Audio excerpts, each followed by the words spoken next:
好啊，今日嚟到呢度咧就安裝下個五金啦，係啊。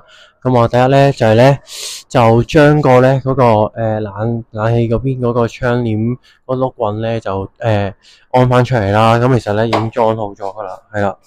即係咧原本咧就係喺呢一度嘅，係啦。咁啊就裝翻出嚟嘅啫，係啦。咁啊呢個就好簡單。係啦，咁啊對翻個平水咧，即係依邊對依邊，依邊對依邊咧，咁啊裝轉翻個窿咧，跟住打翻膠質咧，咁啊搞掂噶啦，係啦，呢度就冇乜難度嘅。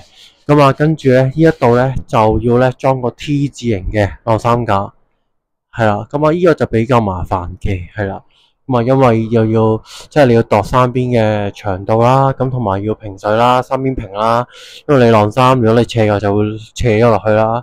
係啦，咁樣咯，咁啊就不過就呢一隻咧就好嘅，就咧佢就有咧，佢就可以較少少，即係有大概一寸內到啦，就可以調整嘅，一兩寸到啦去調整嘅，係啦，咁樣咯，咁啊就佢就兩條鐵通啦，再加一個嗰個咩啊，掛上牆身嗰個吊。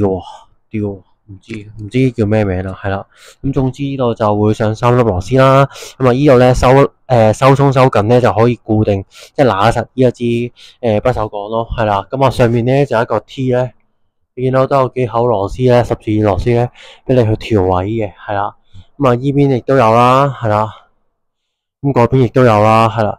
咁啊，而家咧就其實咧就呢度左右兩邊咧就校好咗平水咧，就裝咗上去先噶啦。咁然之後咧呢一條咧就拉上去咧，咁樣再度啱個位咧，就轉窿落膠質，再收螺絲咧，咁其實就搞掂噶啦，係啦。咁啊之後咧搞掂晒咧之後咧就會整埋呢個天花啦。呢個天花你見到咧佢已經撲晒噶啦。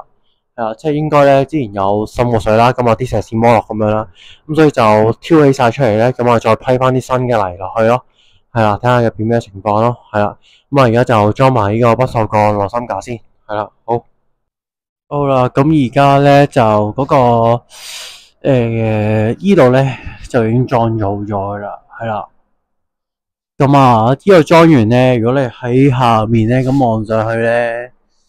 而家咧就好啲嘅，因為啱啱咧裝嘅時候咧，其實咧依條咧就係70寸嘅，係啦，呢條橫嘅通，係啦，直嗰條咧就應該係8尺幾嘅，咁直嗰條唔緊要啦，咁但係橫嗰條如果70寸嘅話，咁即係分鐘咧就係35寸啦，但係如果35寸嘅話咧，係會喺呢一度嘅，係啦，喺呢一度到嘅，就唔係而家嘅呢一度嘅，所以咧如果你而家淨咁望咧，係啦，如果你用一個廣角鏡咁望咧。你右邊咧呢度咧係短啲嘅，呢度係長啲嘅。咁因為咧我係褪咗少少過嚟嘅，係啦。咁褪咧就純粹係用個嗰個螺絲鬆緊去就可以喐到去調整個位置嘅。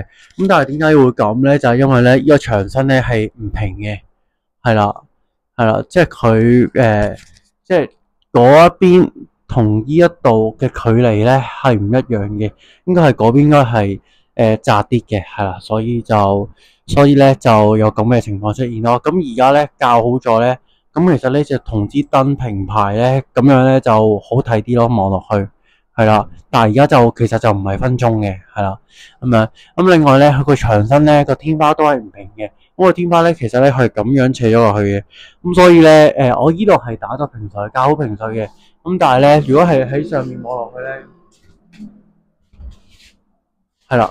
上面望落去嘅話咧，其實你嘅依度咧係會闊啲嘅，依度嘅同個天花距離係窄啲嘅，係啦。咁啊，因為佢個天花係唔平嘅，咁而家就打咗平水噶啦，所以如果你晾啲衫落去咧，都唔會話走位啊，係啦。咁啊，之後依度就搞掂咗啦，係啦，都好實淨噶啦，基本上有9口10口鋼牙，係啦。佢原本俾嗰啲咧就應該係俾1寸螺絲噶，我就落咗3寸嘅鋼牙，10口鋼牙落去。係啦，咁樣咁啊，出面咧都換咗支燈嘅，係啦。咁啊，另外咧而家咧就依度咧就打爛晒噶啦，即係拆晒啲鬆嗰啲石屎噶啦，係啦。咁啊，而家就油咗一浸牛奶水落啲鋼筋同埋啲爛咗嘅石屎度，係啦。咁啊之後咧就會撈嚟咧就開始批噶啦，係啦。好啦，咁啊繼續做啦。好啦，今日咧就準備收工啦，係啦。咁啊，而家咧呢一個咧就改一改個位，最尾係啦，改佢褪去嗰邊少少。咁點解咧？咁啊，因為咧呢度咧就頂住咗啊，係啦。咁啊，而家咧就改咗嗰邊咧就唔會頂住啦，係啦。咁啊，佢會開到門啦，開晒隻門啦。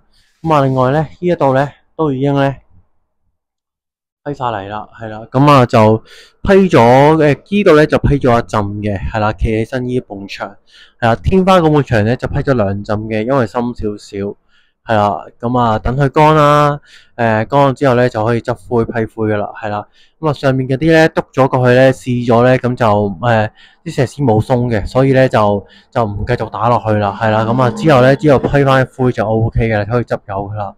係啦，咁啊，而家就等佢乾啦，之後過夜之後，第二日再翻嚟咧，就可以批咗灰噶啦。好，咁啊，今日就差唔多啦，拜拜。